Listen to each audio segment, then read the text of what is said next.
We're back. Part 2. We had some technical difficulties. Yes. As per usual. There's something about this room, and also we might be a little technically challenged as well, but we're going to see. We're going to see. So it's just our theme, I guess, of this podcast to have a the bunch camera of cut out. Yes. The audio doesn't record. Right. So, but here we are. Last week we ended, actually it ended right as it should have. Yeah. Because that could have been a 3-hour podcast, which, I love Joe Rogan, but I just don't feel that most of us have that attention span. No. So we wanted to make this a 2-parter because last week we talked about the signs, your relationship won't work long term. There was 8 signs, which we'll get into. And then we wanted to take some questions so we can really drive this home so that you can see it in your life. You can see it and kind of also see how, as far as the world of relationship coaching or things that I focus on and how I kind of dissect questions, I want to give you those tools as well. We talked about language being key and how we describe our relationships. And I want to kind of give you some examples of that. So anyways, this is an extension to last week's episode. And today we are going to be getting questions all geared towards the signs your relationship won't work long term. So let's get into it.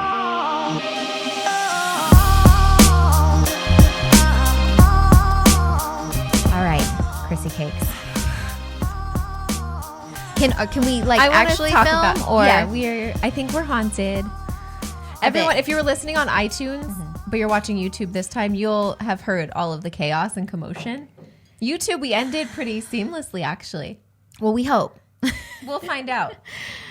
I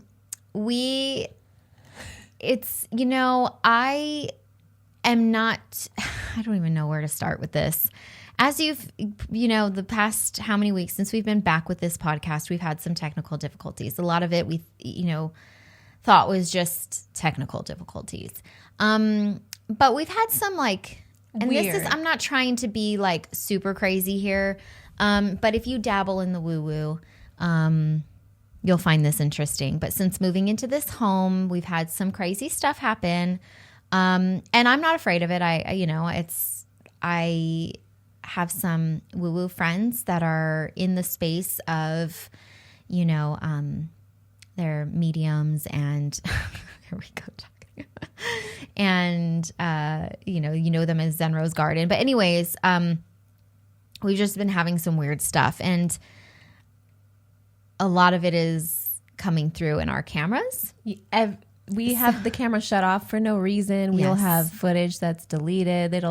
It's just like a crazy thing. Yeah. And anyways, so we look at it from all logical perspectives, and there are some things that we could have, deleted formatted our files. Yeah. But anyways, in the past that has been done and our camera is still cut out. So we're hoping that our cameras are fine. And again, this is just the woo-woo stuff that I am dealing with in my house. Okay. We can talk about that all day, all night. There has been some crazy things. Anyways, but I really want to get into this episode and no, we're back. I just lit some Palo Santo. It smells We're clearing delicious. the energy. We're clearing our energy as well. We are just starting anew, and we're going to get into it. So the 8 signs. The 8 signs. I just want to recap. I know I left it, we talked about this in depth, and we could have gone on again for hours and hours on this subject. But I want to recap the 8 signs that we left off of last week.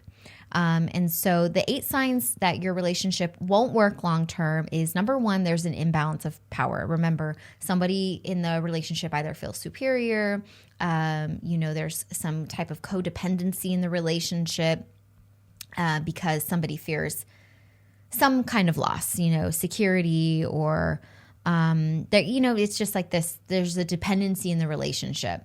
Number 2, conflicting values. We're going to drive that in today. Number 3, demeaning communication styles. This comes in the form of toxic sarcasm, resentful jabs, consistent and condescending remarks. We all know what that is, okay? Number 4, lack of personal interest. This is when you're all consumed in a relationship. And of course, losing your interest in things that you love to do because you have this new addiction. Number 5, one partner has a dire need for external attention and gratification. This is that I want to present this false self out in the world and of our relationship, but really the relationship is lacking and struggling, and or you're not even showing up in your relationship, and they're more fixated on the attention of others than actually, focusing on you and the relationship. Number 6 is the toxic masculine, toxic feminine behavior that comes in the form of controlling, manipulative, emotional, physical abuse. And that goes into deeper realms. But in the lighter area of when I'm talking about the toxic masculine, we can also change that. Instead of it being toxic, it could be even traditional masculine values. And we talked about how that wouldn't work if somebody, if their partner has this more free and exploratory, like sexual, like, values in life, especially if you have a more religious and traditional masculine belief system. 7 is the relationship is built off of a whirlwind romance. That's when we were talking about the magician and not being able to, because, Chrissy, you brought up, what was it called? Love bombing. Love bombing. I love that. I know. Love bombing. It's when, you're just so wrapped up in this person because this person is just feeding you every bit of everything you want to feel and you want to hear. They're rolling out the red carpet. You just feel like this goddess among gods. And then something happens. Well, you start seeing who they really are, or they don't allow you to see who they really are, and you don't hear from them again.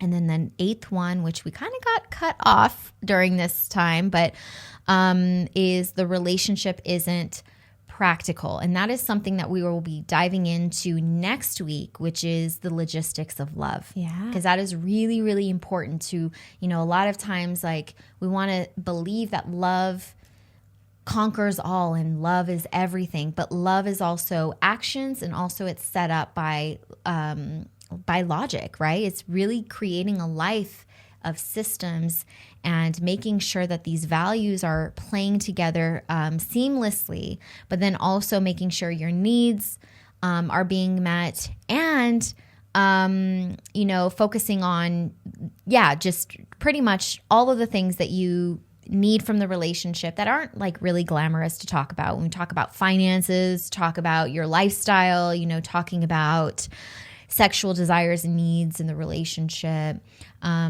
family, how you're going to kind of combine families, that's a huge thing. Or if you want to have children, how you're going to raise your children. How you're going to raise your children. If your partner has more religious beliefs, what does that look like? How does that, and those are all like the practical stuff that like gets overlooked because you just love somebody and you think it's going to magically just work itself out. No, these are things that you, in relationships, just like business partnerships, you have to curate and plan and discuss and put it all on the table so that you know what you're going into. And those are things that we're really going to dial down in the next episode. But anyways, so those are the 8 signs.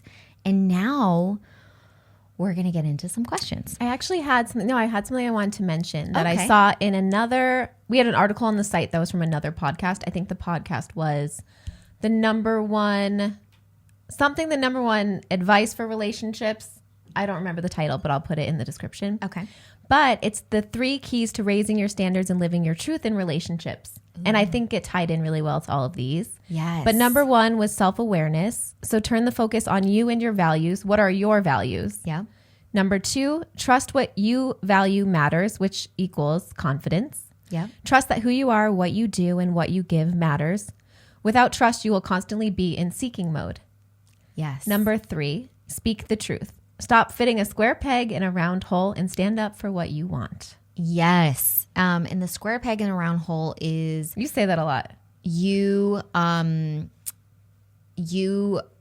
trying to fit. Yeah, you have your values, your core values, and you kind of being a chameleon of other people's desires. So you're neglecting your own core values, which makes for a very unhappy and turns into resentment, and or manifest, depending on your energy or your feminine essence.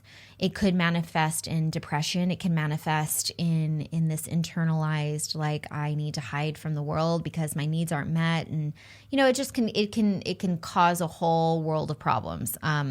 So depending on what your essence is, it'll manifest in different ways. So fitting a square peg in a round hole is just something we're not trying to do in relationships. We're not doing it. We're just not here for it. Okay, so before we go into the long question, we had a man on YouTube ask, I think it was 2 videos ago, and he asked us a couple questions that I thought were really good, and they're for long-term relationships. So I wanted Thank you for watching. Thank you so much. And they're not very long, so I wanted to do these quickly. Absolutely. Okay. How do people start setting good habits in relationships? Well, the first thing is, first, what are your habits? What are your daily routines? Okay. So this is like really getting into kind of what we're going to talk about next week, which is making sure your lifestyle is, meets and it kind of blends well with the person that you're trying to build this life with, especially before moving in, right? So first, what are your habits and what are your rituals? Okay.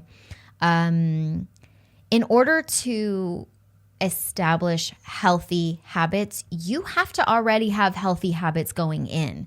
You can't just, make this assumption that meeting the right person is going to change your lifestyle for the better. You have to have already instilled these habits in your daily routine, because when you have healthy habits and you bring that to the relationship, it inspires, this play between each other. It inspires the partner to also be able to create and sustain some healthy habits within themselves and for the relationship. So I'm all about habit stacking, which habit stacking is all about taking the habits you have now so that you're not like doing this whole like change in your rituals. But habit stacking is taking the habits you have now and then adding smaller, tiny micro habits that enhances your life drastically so that you're not making drastic changes to your day. So if you're not a morning person, but you say you think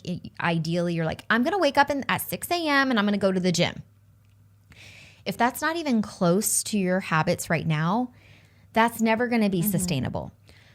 So just say, you get your energy mid-afternoon. Okay. And this is just say you have 2 days off a week and mid-afternoon is the time that you have more energy. Well, you want to optimize that day, that time of day, right?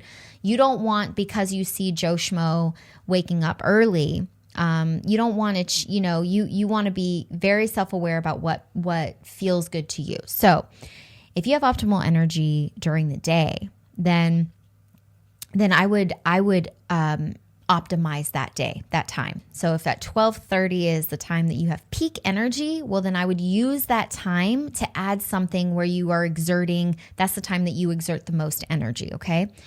So in the morning, I would go through your whole day. What do I do in the morning? What time do I get up? What are my habits now? How can I incorporate smaller, healthier habits, adding to those where I'm not doing drastic changes? And then the times that are most optimal to me, what do I want to add there that's really key? So maybe your new thing is I want to start working out or I want to get out in nature. If that's the most optimal time, well, that would be a good time of day to add that. When you're adding or when you're, creating new habits in a relationship, you have to start with yourself first.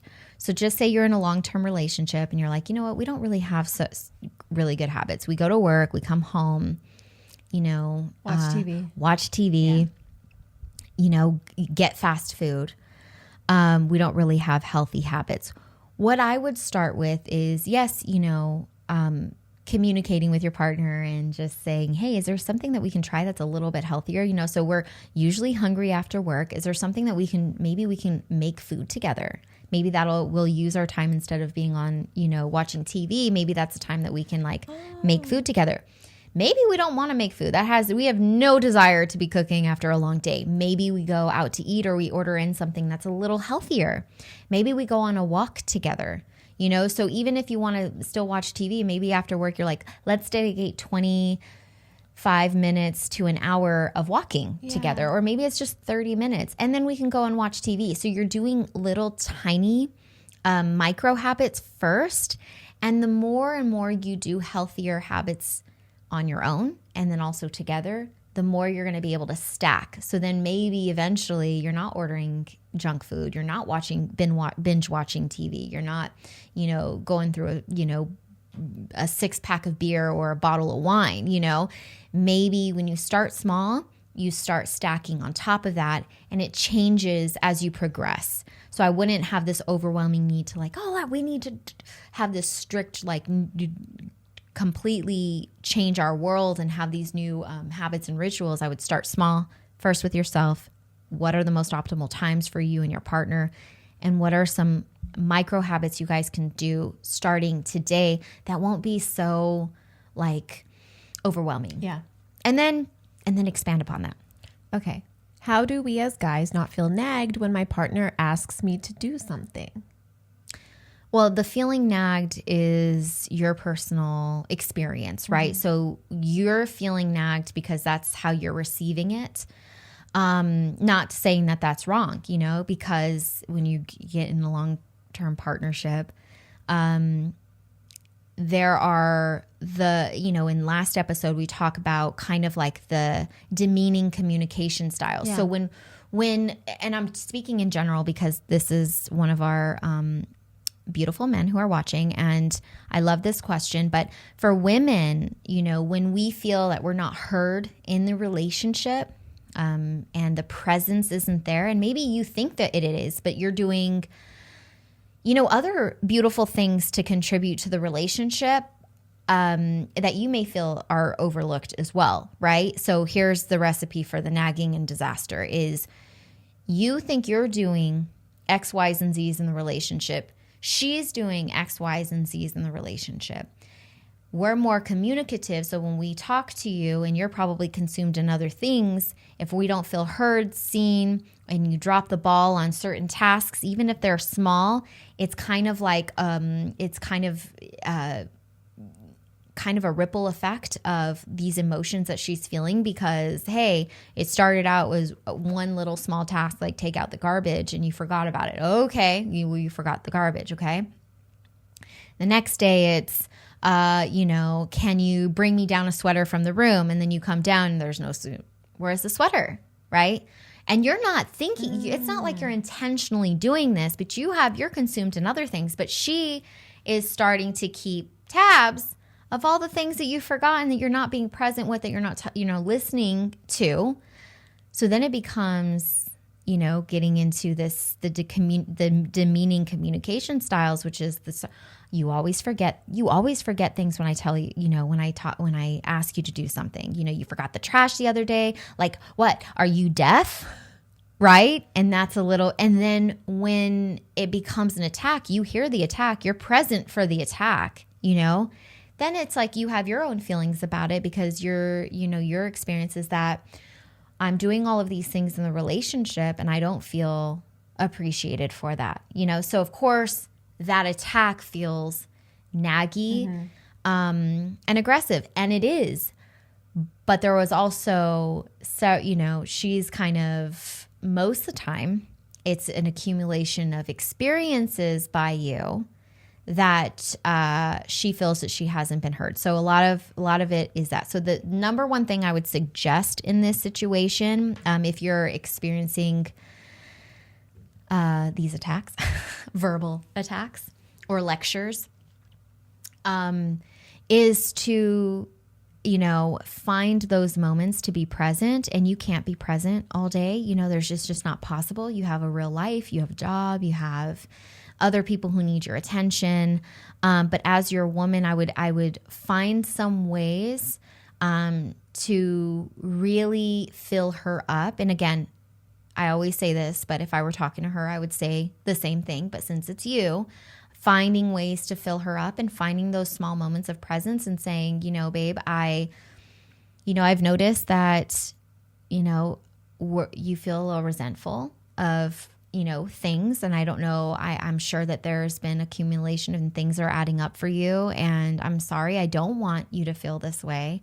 I will try to have more presence in this. And what is it that I can do for you to be seen more, And I know it's not just about the trash or the sweater I forgot, upstairs. It's bigger than that. It's big picture of, maybe I'm just not, I'm not being present, and I'm sorry. And maybe why you're not being present. Maybe it's like, I've been thinking about work, and there's something going on at work, or there's something that's like, like kind of taking my focus and my attention away, and really opening up and sharing that with her so she knows. It's really just finding ways to, again, it's both of you contributing to this lack of communication in the relationship. It's not just you, but since you're here, you have the power to change it. And I would start by opening yourself up and just really just showing her that presence and seeing what you can do and what she requests of you. And again, it's not about the small things. It's always something deeper than that. And it builds up. Mm-hmm. Okay, this is the last question. Some of my biggest challenges in my relationship is the mismatch of what each person expects in regards to intimacy. That builds up resentment and frustration because needs aren't met. I'm sure it goes the other way also, which means that she also is feeling something similar to me. Any advice? So, mismatch, just in regards of sex drive or intimacy or how often they're having sex, maybe? Okay. Yeah, if there is any, like... I feel like as women, though, like... it takes, my mind has to be in the right space to be able to do it. So if I have so many things going on and I'm stressed out from the day, or I have a list of things that need to get done, it's so hard for me to want to get in the mood. For sure. Or to get in the mood. Yeah. And that's difficult. Is it sexual? Is that what he was saying? I think, well, he says intimacy, but I think that's what each person expects in regards to intimacy. Okay, perfect. It also could mean what intimacy is and what they're doing, and if their expectations are different in regards to when they do it. Bingo. Yeah.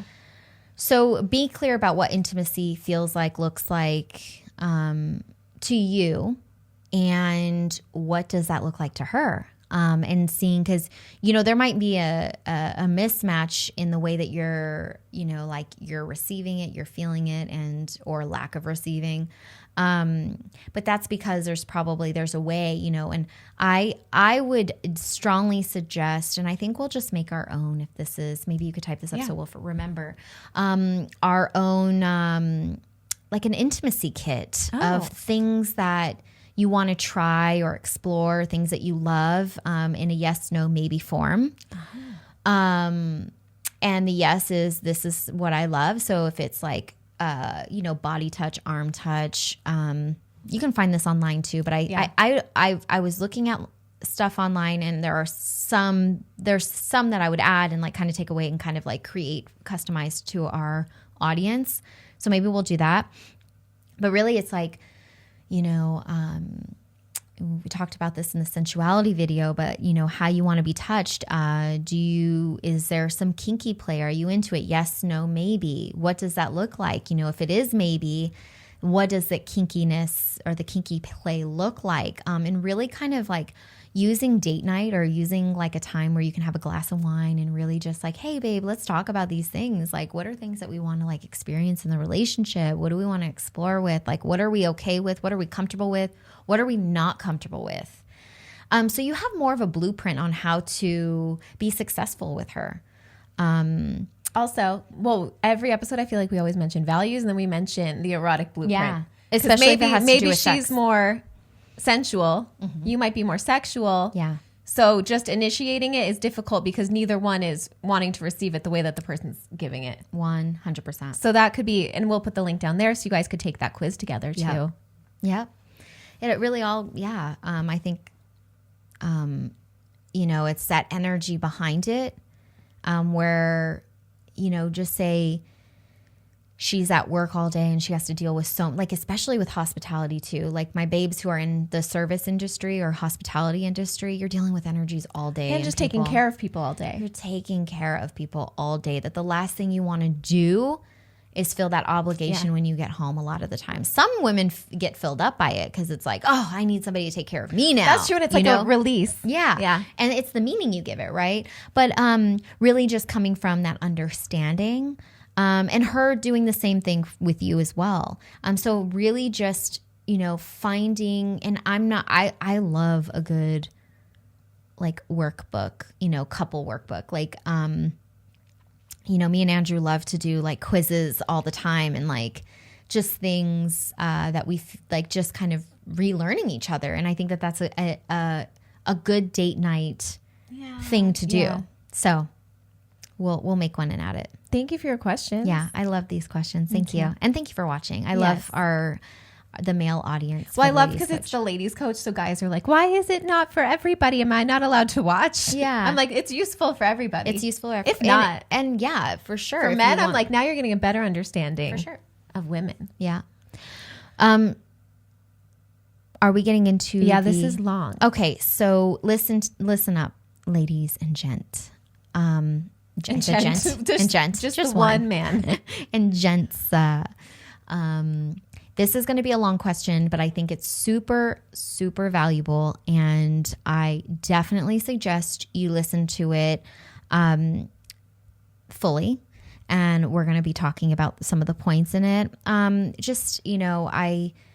really want to do this question justice because this question was so beautiful and articulate and identified key points that, she made it easy for me as a coach. So listen to it and I hope it helps. Ready? Okay. I have been with my partner for 4 years. Overall, I think we have a good relationship based off of genuine liking, shared interests, and respect for each other. I feel like the good in our relationship is real, but then the bad in our relationship is also very real. I'm at a place where I am stuck. A part of me feels like I have looked over serious issues previously out of not wanting to be lonely. But I also feel like we have worked and invested into our relationship and each other over the years, so I'm not sure what to do. These are the things that I love most about my partner. Number 1, he's the emotional connection and support. We can pretty much talk about anything, and he has always given me really solid emotional support and advice. I feel very privileged to have a man like this. He is a person of depth, intuitive, introspective, and has bags of integrity. He really does not do anything for the validation of others, and I really respect this about him. We spend lots of quality time together. We have developed shared interests, pretty much share the same values, and have a vision of where we would like to take our relationship. He pushes me towards the best version of myself, and he really knows and sees me in all of my flaws and strengths. I can truly say I am a better version of myself today with him being by my side. Okay, with all of these things being said, I have been suffering from misalignment within my spirit, which I have been experiencing in my innermost core. The key challenges I have with my man are: we have a relationship vision, but so far it has been all actions and no words. That's not because he has been sat around just talking, but more so because he is a risk taker in his goals and dreams. I value security and stability, and throughout the course of the whole relationship, his ambitions have been given priority. I agreed to this and take responsibility for it, but it has been hugely compromised on what we have been able to do and grow as a couple over the past 4 years. He now knows my feelings about this and has basically said he will never put his life goals before me. Oh no, he will put his life goals before me. So essentially, if I don't like it, then leave. Trust. I sometimes wonder if once he obtains the best version of himself, or at least achieves some of his immediate goals, whether he would even be invested in being in our relationship. I think this comes from the prioritization of his goals over me, which he often says he wants to do for both of us and our future. However, all I have is his word and nothing else. I would also question the assumption that his goals are for both of us. He has also crossed some small boundaries with platonic relationships before. We have made a conscious effort to work through this, but I cannot fully say that it inspires the strongest trust in him when I need it most.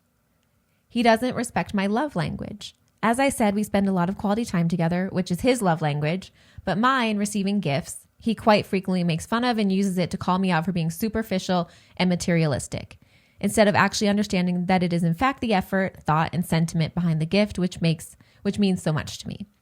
I have spoken to him about this and he refuses to listen. When he has made an effort in this area, he makes a huge point about all of the effort he has put into doing it.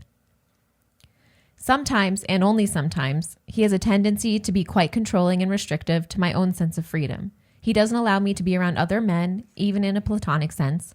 We live in a small town and he says it is a question of honor for him. I would bring shame on him to be seen with another male again, in a purely platonic sense. But then on other occasions is more lenient, which I really struggle to follow and leaves me trapped and stressed over the smallest things. I think he also has issues with trust and I fully understand where they come from.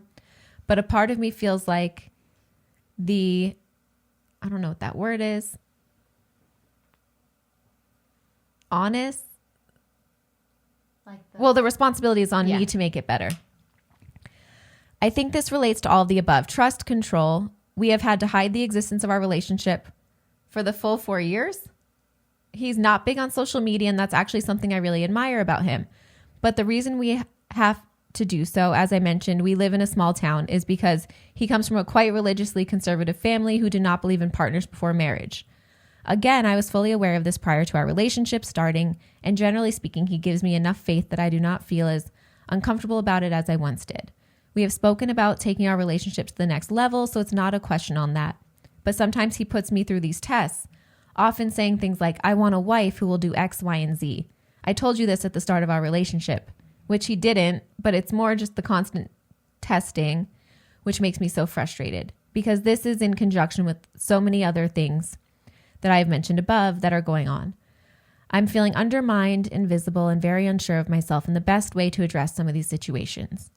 Our communication is 50-50. In some instances, we have been able to really work through difficult times and try to respect and hear and action what the other person has said.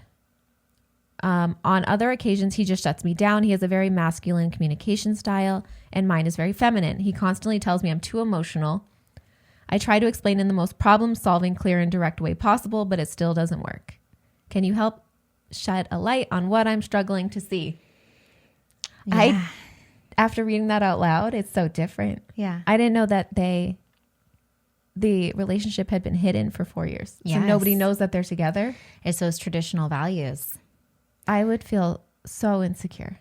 Yeah. So thank you so much for submitting this. This is beautiful because this is going to help so many people, and we're going to shine a light on a couple of things. This is going to open the point of this is to never tell you what to do, or to, more about your relationship than we do. And so we're just taking what we read and shedding some light and some opportunity here. It's never a black or white thing. It's never a, stay or leave them thing. It is always opportunity. So I just want everyone to know that. So I love that she used the word challenges. Yeah. I think that that's a beautiful, again, language is everything. And that's something that I use, especially when relationships are hitting a hard spot. The words that you choose determine you opportunities there. So if you are closed off and saying, this is what I hate about the relationship or hate about my partner, well, that's the experience. You already have cut yourself off from appreciating what this person brings. So the challenging, bringing the word challenge is an opportunity. Mm-hmm. Okay. So out of the 8 signs, that we discussed in relationships that won't work long term, there were about 4 signs in this relationship. Okay. So the first sign is that I see in this relationship is there's an imbalance of power. Not into a super crazy toxic zone. It's really just there is an imbalance of power of whose needs are more superior and whose values are more superior. And this is not intentional. I don't believe that he is coming from a very intentional space. It sounds like you guys do have a good partnership from what you say and the things that you love about him and him helping you strive to be a better person. And I think his values do kind of showcase somebody who has a very good work ethic and wants to be a better person. Growth is at the forefront of what he values most. And we'll get into kind of the values that I see in both of you. So there is an imbalance of power there not to be concerned about, but it's existing there, it's underlined there, and it is an opportunity to open up, I think, in this relationship if both partners are willing to. The second sign that I see here are, of course, there's conflicting values, major conflicting values. There are similar values as well, but there are some conflicting values that, if not shifted, would be exactly what we talk about as far as fitting a square peg in a round hole. If not expanded, would make it very, very difficult to build a life and a family with. The other sign that I see in this relationship is the demeaning communication styles. Again, this isn't it's not that it's the most egregious. Is that the word? Yeah, egregious. Okay. Good. That was good. Toxic, I don't see it as, again, super toxic, but it's very belittling. And it feeds into the superiority that he feels in this relationship, or that you might be experiencing. I'm not saying that he feels necessarily. He may not be conscious of this, but you're experiencing. With things like, calling you superficial for, wanting your love language being gifts, because you love the sentiment behind it. But, him, even making you feel less than that would be even ask in the relationship. There were other examples of that in the question. The other style that I see here, or that I think could be an opportunity for growth, is the traditional masculine beliefs. You even said it yourself. The religious. There is, there's a religious aspect that's playing a role in this relationship, which is honoring, right? And one of his values is honor. Mm-hmm. Honoring those values that his parent, honoring the no, I guess, relationship before marriage. Is that no partners before marriage. No partners before marriage, and that's something that he's honoring but conflicted with. So it almost shows that there's an opportunity there, and he's just unconsciously feeding into this generational system instead of going on his own path, which is ironic because it seems like he's a risk taker and growth is his whole thing. And so so what I'm saying is there's actually an opportunity there, but that's a hurdle. That's a challenge in the relationship, that your partner does have very traditional, not toxic, but very traditional masculine beliefs about what women should do. And that was the other thing about the demeaning communication style. That you want a wife that will do X, Y, and Z. I want a wife that will do X, Y, and Z. Well, that's very belittling. That's very demeaning. And that is a personal attack. And I can understand why you feel that way. So I say all of these challenges to say this, that all of it is an opportunity. If both are willing to put in the work and to open this up. Now I want to assess your values so we can see how this plays in. So her values, I'm going to say them kind of in order. I think two of them I got a little bit off, but one of them, so her first value is love and connection. That's very, very clear throughout her whole question. She wants that. She values that connection. They do have a good partnership in the way that they communicate and want to be better people. And that's how she kind of gets her connection from that. Two, growth. Mm-hmm. I think that's very clear about both of them. They actually both share this need for growth and advancing themselves and being better. Her third value is that emotional security and stability, emotional and, I don't want to say financial, but, I would say lifestyle security of like, I want to integrate my life with you. And I want to know that that's at the forefront of your priorities, How can it be though if you're being kept a secret for 4 years? And we're going to go into his conflicting values. Yeah. So this is the challenge. So you want to feel, validated in this relationship, and love and connection is so important to you. And I would go even a step further and say that relationships are important to you, which then would mean something if you're not meeting his family. Relationships seem like it's kind of it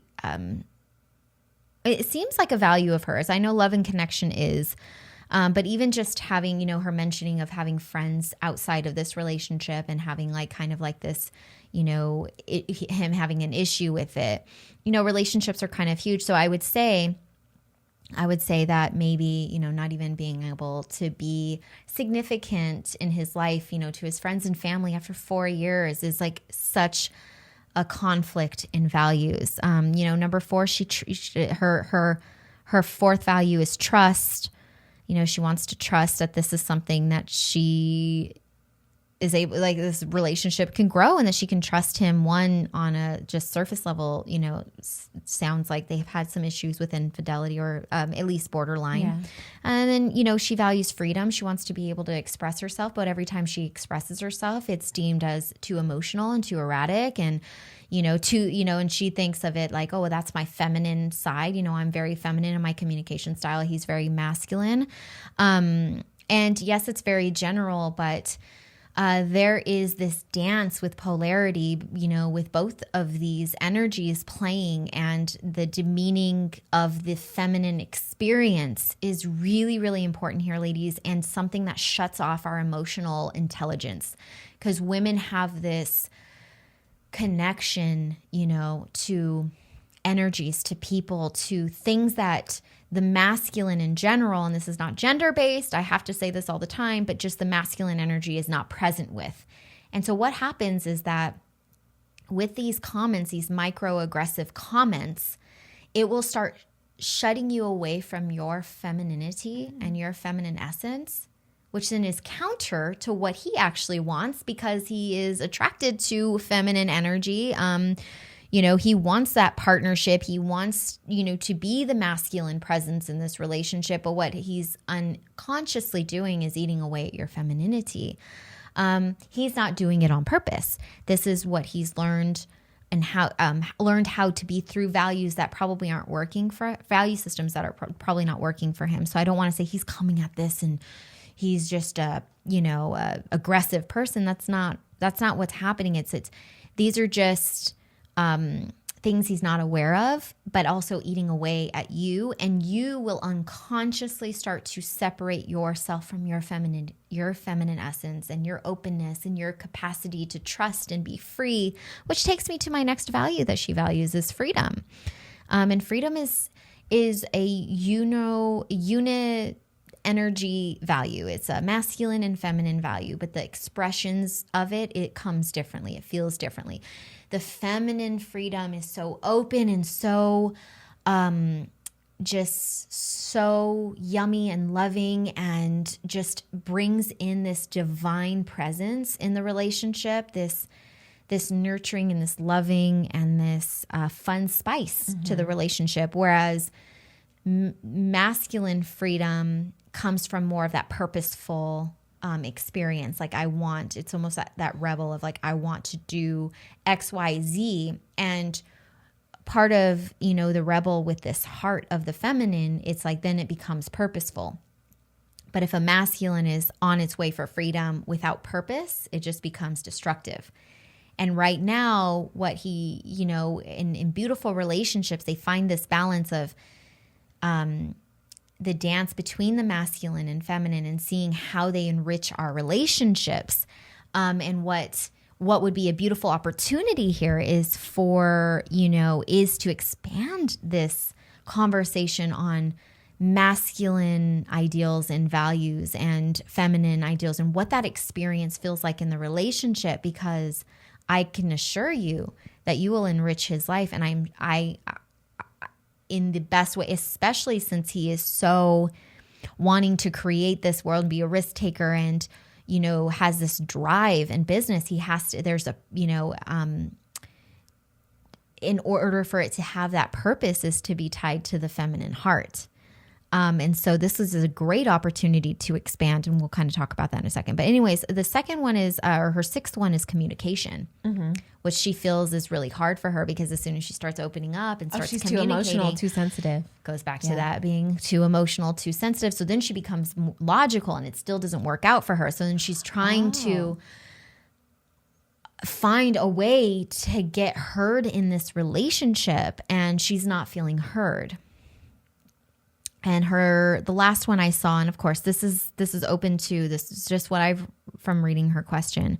The last value I saw in this question was, you know, thoughtfulness, you know, being sentimental. You know, the gifts that she's requesting isn't necessarily because she's a materialistic girl, which also is nothing wrong with that either, as long as it doesn't, you know, get into the unhealthy. But hers, it's coming from the small gestures, you know, it's coming from, she loves because there's a sentiment behind it. There's a thoughtfulness. Like, I thought of you when I did this. It could be like somebody could buy, no. Oh my God. I was like, somebody could buy me my favorite candy. Right. And I would be thrilled. Yes. Should we just continue? Yep. We're just doing audio. Okay, guys. So we're a strictly audio podcast from now on. Video is not it. Oh my God. So we'll continue on. The camera just went out again. So this is interesting. And I think I'm going to bring Zen Rose Garden in to talk about tonight, tomorrow, like right before we film every time. This is a 911 appointment. David, Heather. We need you. Anyways, so it's that the tiny gesture with it, I coming home from work and like, I brought you Sour Patches because I love that you love Sour Patches. That's what I wanted. And that in that small, like, that is still gift giving. Yes. But a lot of people think, oh my goodness, I'm with a woman who just always wants me to gift her things. But it could be something small. It could be even a note, a handwritten note. It could be, a little candy bar because you're thinking of her, or something so small like you picked a rose, and brought it to her. It doesn't have to be something that you're necessarily buying. It's the sentiment behind it. So those are her values. His values, and we're going to go into how they conflict. His values, clearly, his number one thing is work and purpose. Go ahead. Sorry. No, I want you to finish, but I just had one main thought that was throughout the whole thing. Mm-hmm. And that it's just everything that she says that he believes in, that she likes and is working towards, everything's very hypocritical and strange, because it seems like he is kind of freedom. He wants to do things and grow and explore, but he's also limited by these beliefs from his family. Yes. And it's so conflicting. Yes. And then as a woman, I keep thinking about, if somebody was keeping me secret, but saying that we have this future together, I'm not going to believe you if I haven't met anyone in your family and it's been 4 years. Exactly. Like, I would just lose trust for them. Yes. Anyway, that's the problem that she's having, right? She's and experiencing. I couldn't, 4 years, like, you're amazing, because I would be dead. Not like, literally. I'm not. We're going to talk about how their values conflict, but there is definitely times where our core values conflict. Yeah. And this is an example of his, but we're not going to get into his confliction in values. We're just going to keep it to the relationship. But if you want to talk about real life shit, like things why people are in emotional roller coasters and can't seem to keep, keep on course with their visions in life, is because there's conflicting values. And you'll find that when you start working on your values and you start seeing, if I value freedom and I value security, for instance, this is a good confliction, because it is. She does. Because she wrote Exactly. security, stability. Yep. Yeah. So this is a good confliction is, if you don't understand what that security is, then you're going to be conflicted with what, and then, so if freedom is, I want to be able to, start my own business and, start this, whatever it is, this creative, project or whatever, but you value security, like just say, security means to you financial security, then maybe keep your job because you could still value the freedom part, but there are logistical ways of honoring these values that you might overlook. So if you value freedom and freedom to you is honoring my creative space, well, you can do that easily without it conflicting with this need for financial security or emotional security or all those things. Like the most basic need is security. So everybody has that. Mm-hmm. It's very, very basic. But if it's a value, then I would just make sure it's not getting in the way of other values. In her case, it's not. But there's other value conflicts as well. And with his, there is a true value conflict. So number one value for him is work and purpose. Obviously, he's doing everything to create and do the things that he wants to do in life. And that is more important. And he's actually made that known to her that is more important than their relationship. Right. Which is demeaning. I could never. Right. But again, this isn't to, this is from her experience too, and we don't know his side. That's true. So the second one, which they share, is growth. So that's beautiful. His third one seems like risk. Risk is something that he, especially with what she is saying about him, and he takes all these high risks, and she loves that, but also doesn't feel like, which is kind of contradictory because you're taking risks in life, but you're not taking risks of letting go of your family's belief systems because for the woman that you love. So there's that confliction there. And with her having that emotional security, that conflicts with her emotional security because he is a risk taker, and probably with the financial security as well, because if he's doing all these risks, it's like, how do I plan my life with somebody who's a risk taker when I need to feel financially, stable and secure? I took it as like emotional security and financial security. And right now, both of them are at risk. And also she mentions that she feels like once he reaches the best version of himself, in quotations, that she doesn't even think that he would be invested in being in the relationship anymore. Right. So she has this fear of when he reaches what he thinks is this level of success, he will be, I think what I would think of it as, he's too good for her at that point. Right. But he'll stick it out with her through the journey until he gets there. Right. But she doesn't feel secure knowing that he wants to be with her for the long term, regardless of what's going on in his life. Absolutely. Which is terrifying. Yes. And so, that's something to expand upon. With the risk and the security, this would be beautiful to expand. Like, for instance, Andrew's a risk taker, but also realistic in it, and it's grounded. And, we've set up our life in a way where risks don't outweigh or don't get in the way of our security, because security is number one, especially if you're building a family and a relationship. Making sure you're not, drawing from your family bank, and this can mean financial, emotional, like family bank, meaning you're not compromising your family money or the money that you're creating as a couple and your lifestyle, and the emotional bank of your relationship. Also, you've never been insecure wondering whether Andrew's like, you're with him on this entire journey, but did you ever question whether if he got to some certain level of success that he's just going to ditch you? No. What did he do that made you feel secure throughout the time? Well, we built it together. Yeah. We were a part of, it was this partnership of. And you felt included in that with him. Right. Yeah. So it's like we were working on it together. And Yeah. I think most, in all of our closest friends, it's the same thing. Okay. They're all like, it's like you're in business true. together. Yeah. You're doing this together. You're rowing the boat. Like, even if, like, again, kind of what we talked about last episode is, even though one partner's at the forefront of running that, say, like he's not running TLC, he's in the background with TLC. Poker, I'm not in the forefront of poker and what he's doing, but I'm in the background. Yeah. Right. So we're kind of like helping each other in whatever ways that we know how to help each other. And as far as like risks are concerned, here's an example. Like, when you're a poker player, and I'm not trying to speak for poker players. So I have girlfriends who play poker, so don't come after me. Okay. They're probably going to send me a text right now and be like, what you're talking about. Just kidding.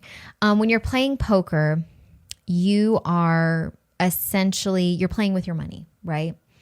What people believe about gamblers is that you're playing with your money and you can be reckless with it. You can lose your money. You're not going to make good decisions. With poker, this is in the simplest, easiest, digestible terms, but when you have good money management, you're not playing with anything that is going to take away from your life, right? You're not playing with anything that's going to that is for your household bills, things that you like your actual lifestyle. Yeah. So if your lifestyle costs X amount money, you're not playing with that. You have that. You have it covered, and good ones have it covered for you look in terms of like 5 years from now, just in case something happened. You're playing with, you have a certain amount that you allot, and everyone's different, to play, right? So then you are taking risk, but nothing that is risky that's taking away from the family bank, you and your significant other, and anything that's going to compromise family life. So risk taking, and I want us to all and this is something we're going to talk about next week in the logistics of love, risk versus reward is you can take risks as long as you level out what could actually happen, and so you're not taking any risks that you can't really come back from. So it's beautiful that he values risk and is taking that in his professional life, as long as he expands that in a way where she feels that she is emotionally secure, meaning that if shit were to happen with these risks that he's taking, that he's not going to spiral out of control where it's going to affect her emotionally, right? Because there are people who lose it if something doesn't go their way, and then they come home and they're depressed, and then that affects the relationship. Yeah. But then also that the risk doesn't get in the middle or in the way of the life that they're trying to create for each other, so that she can be an active partner, but also know that, okay, he's taking risks, but it's nothing that's going to affect us in the long run. That is really, really important. And I think people just think, oh, but you got to take risks, and in order for it to, in order for you to feel like these grand rewards. And it's like, well, there's a time and place for that. So if you are in the space where you want to take these monumental risks, well, then maybe having a relationship right now is not for you. Oh. Especially for someone who wants a family life and wants stability. Maybe finding a partner who also enjoys the risks of life is for you, but there's a time and place for it. So, things that the risks that Andrew and I used to take when we were younger in our relationship are not things that we're willing to take now because, well, our life is different. We have a kid now. So our thing is there are risks that we take that are essential to grow and things that don't work out in the end, but nothing that compromises our life. So really expanding this is it's for them would be, really talking about what are things that, you guys are willing to accept as risks, and things that we just want to make sure that doesn't get in the way of life.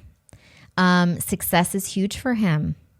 Success is huge, which could be beautiful if it's purposed, if it's balanced with purpose. So it's not bad to want success or to be fixated on work, as long as there's a reason why you're doing it. So why are you working? What is it that you're trying to contribute to? What is that work going to do for you in your life and, the one that you love?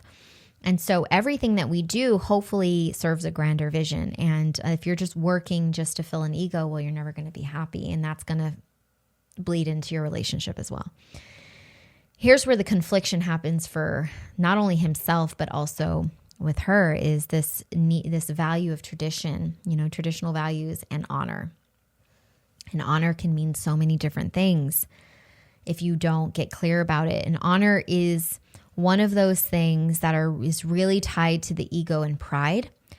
And so as long as you're expanding that into something that is more of a self-value rather than a value in the filter of how you see the world, it won't be so rigid. But right now, it's very rigid in their relationship.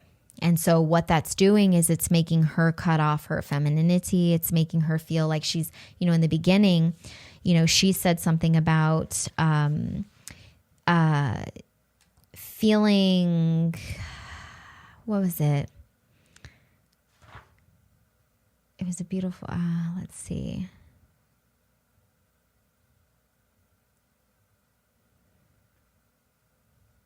It was the fourth point.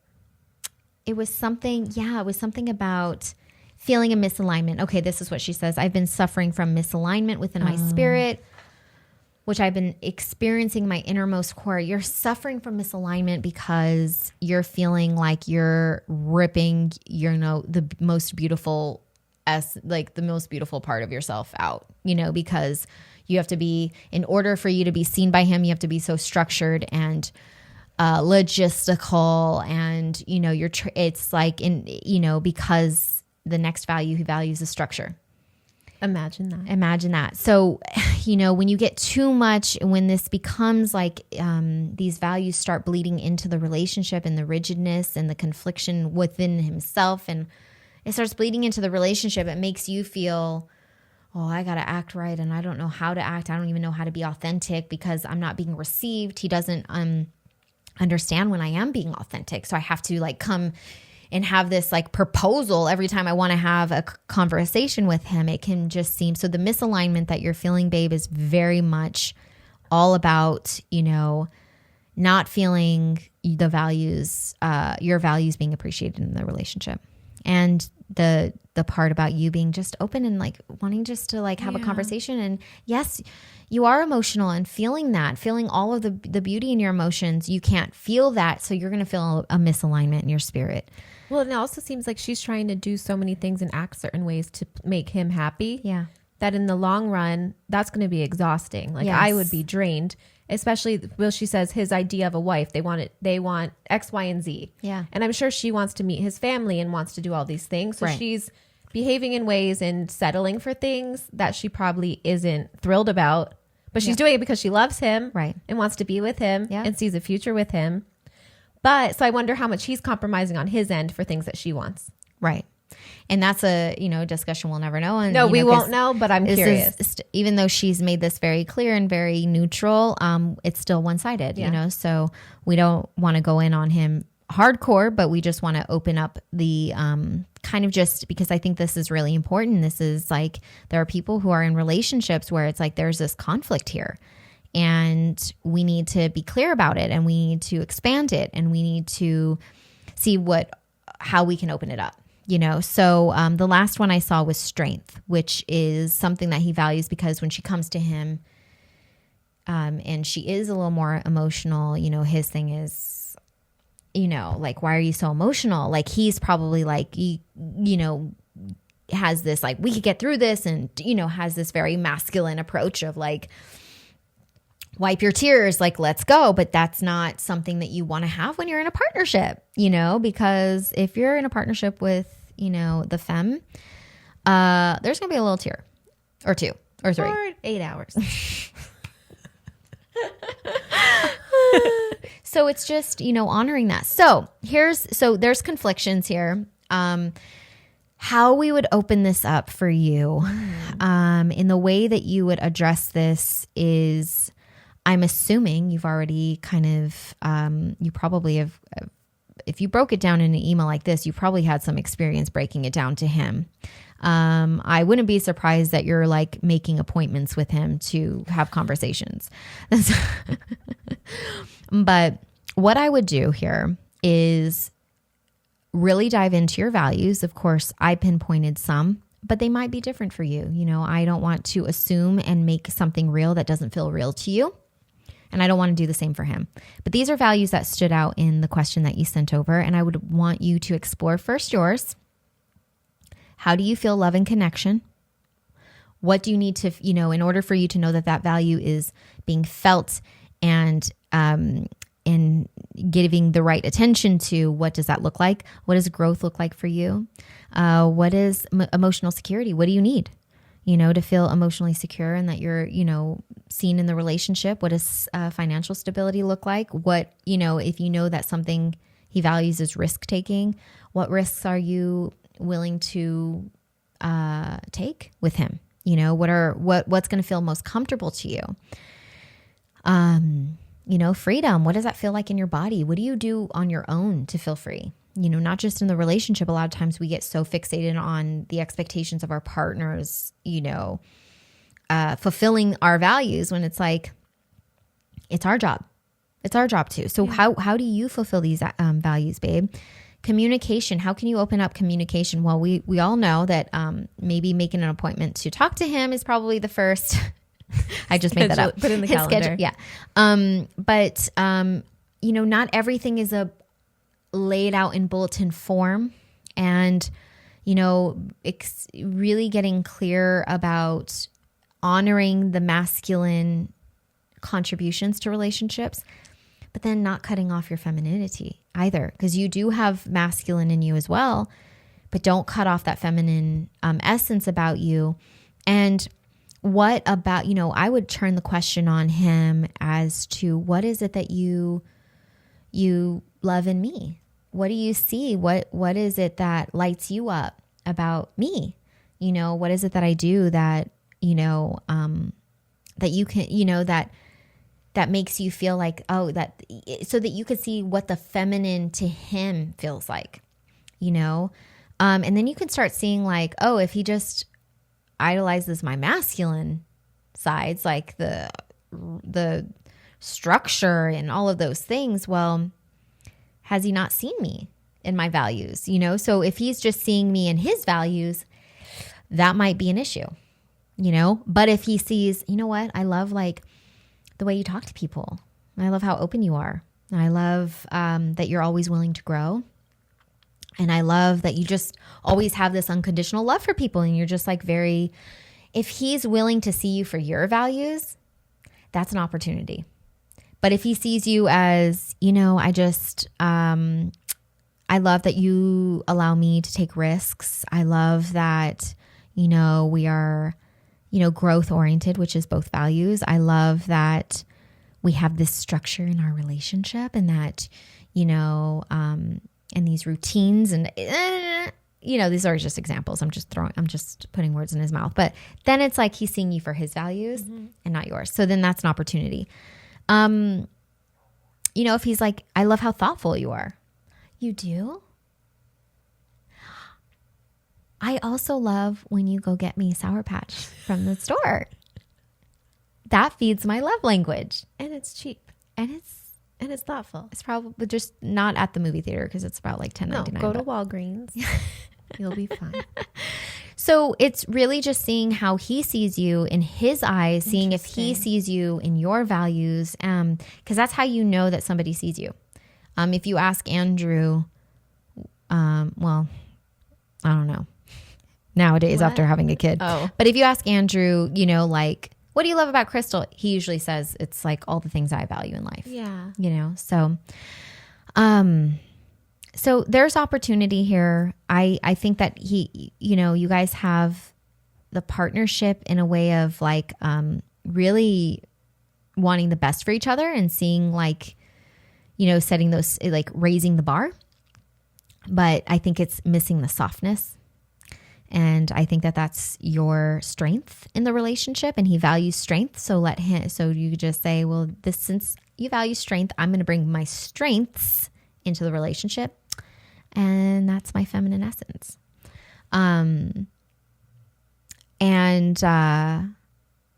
Yeah. Was there any questions here? I had some thoughts. Yeah. Okay. I also get you're too emotional, you're too sensitive. Mm-hmm. So then You're a Pisces. Yeah, that's why, because all Pisces are so sensitive. But then my thing is like, in the end of the day, I just want to feel understood and heard. Right. And that's it. Yeah. So I don't know what I'm trying to ask or what even my question is, but it's always, you are too sensitive, you're too this. And it's like, because I don't feel like I'm being listened to or heard. Yeah. It's not even that like something needs to be solved right now. It's like, just appreciate what I'm saying. Yeah. And it doesn't need to be logical. It doesn't need to be anything. It's like, I just want to feel heard. And that's it. And it's a cry for help. Yeah. Like you're just like, hi, because there's been smaller action, like, yes.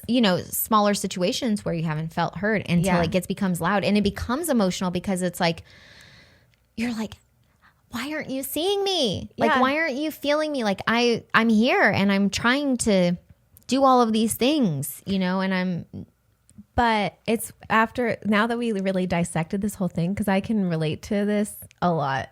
Really? With my current boyfriend. Really? Yeah. A lot of but I broke up with him and then it was a shift. But prior to me breaking up with him, and we took like a 9-month break. Yeah.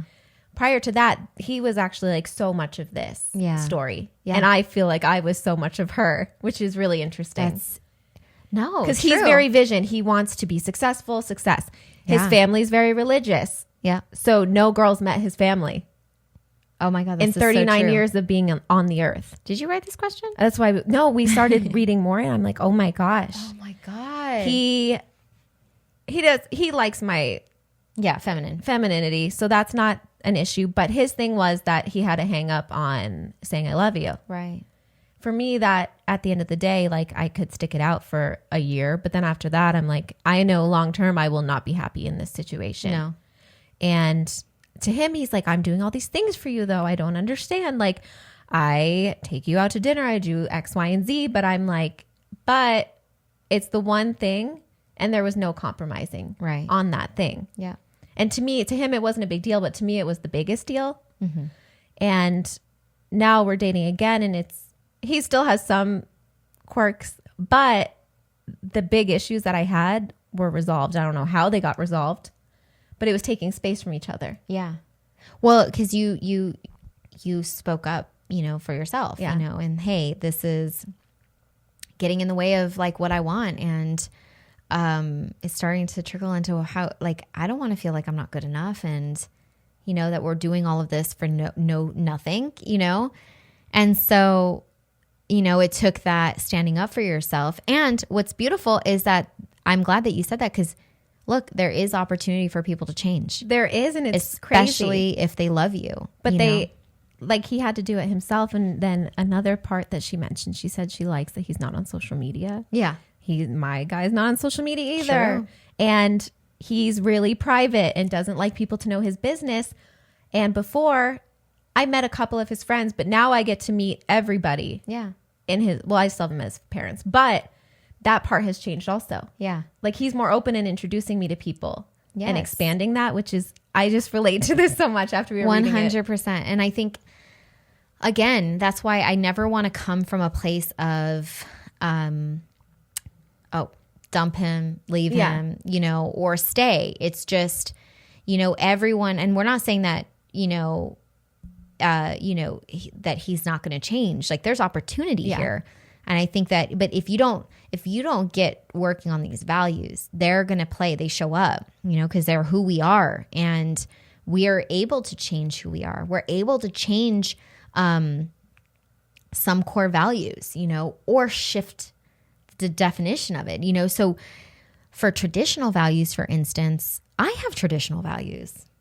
Not as a core, but I have like, I have ideals of just even sharing, and like, I see people on social media share, like oversharing their stuff, and like, even just there was a video the other day that you showed me just of moms sharing like baby stuff and kid stuff, not baby stuff in the sense of like, oh, this is what worked for me when I was a mom or pregnant or whatever. It's just like disciplining kids on social media and putting it out there or things like that. Like that is just, or oversharing like things that are like intimate in your relationship. And I'm not talking sharing things that have the opportunity for other people to like, oh, this is something that'll help me.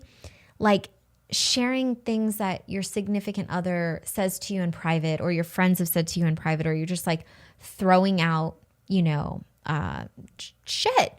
Like to me, that's like, that's not a place. Like social media is not a place. Like that's traditional for me. Like and again, it's not like overly rigid traditional. It's just like, there are some things I'm like, doesn't need to be shared. Or even things like topics when we're with friends and like we're talking about, there's things I cringe when people start like, not in the cringing of like, oh my God, like yeah, I guess it is. Oh my God. There's like some topics that people talk about that I'm like, oh my God. You know, because I just am very like, there are parts of me that I honor that privacy, and that there are things that you just leave for your intimates and then for everybody else. So I do have, you know, and then I also have traditional values in the sense of my beliefs and what I want to feel in a relationship. You know, I love the masculine. I honor the masculine within me, but I am not to the core masculine, and I want my partner to be masculine. And there are specific things I appreciate of the masculine role that I grew up with that I want in my relationship. That's not for everyone. But I also don't want to be the masculine in the relationship. You know, I will take on my masculine edge during the day or like do things like for other people. But in my relationship, I don't want that responsibility. I want to be feminine, and I want to fall into my core, and I want to feel free. And so for me, I love that traditional, like, you know, if I were single and I was going on a date and you don't grab that fucking bill or you want to split the bill, we're going to have issues. Like we're not going Dutch. I will grab that bill and pay it all. I will pay it and I will never see you again. Yeah. That's traditional. You're taking me out on a date, you're going to pay for it. I just had one final thought. Yeah. Okay. Well, now I'm just thinking about my experience. So the I love you was like, it became an issue because then I started to have an insecurity, thinking that I wasn't enough because he wouldn't tell me that he loved me. So I'm thinking something's wrong with me. Yeah. So that was the main issue, was I'm not feeling good about myself. So this isn't a situation that I want to be in. Right. Where I wasn't being the best version of myself or feeling good about myself because of this. It was like, I don't know if it's a small thing, but to me, it wasn't small. So to me, I'm like, why do I want to be in a relationship where I'm feeling insecure and I'm not feeling good about myself? And that was more so the breaking point. Yeah. And your love language is, you want that words of affirmation, you know, and, you know, you express your love and appreciation, and that's something that's important to you. Mm-hmm. It's important to me. And again, it's like, it's important to everyone. You want to hear it, you know, and, but you have to set those, you know, that's why there's an opportunity in the way that you can expand this. If you have a good partnership, you're going to be able to talk about this, or you can be an advocate for yourself. Exactly. And say, okay, well, it doesn't seem like, you know, I don't want to, you know, be in this relationship and compromise who I am and feel, you know, less than in this relationship. Well, because she said that she was feeling invisible and undermined and unsure of herself. Because everything that she, you know, every time she brought something of her to the table, it wasn't appreciated or respected. And so, you know, there's opportunity here. People can change though. People can change. People can grow. And people can grow.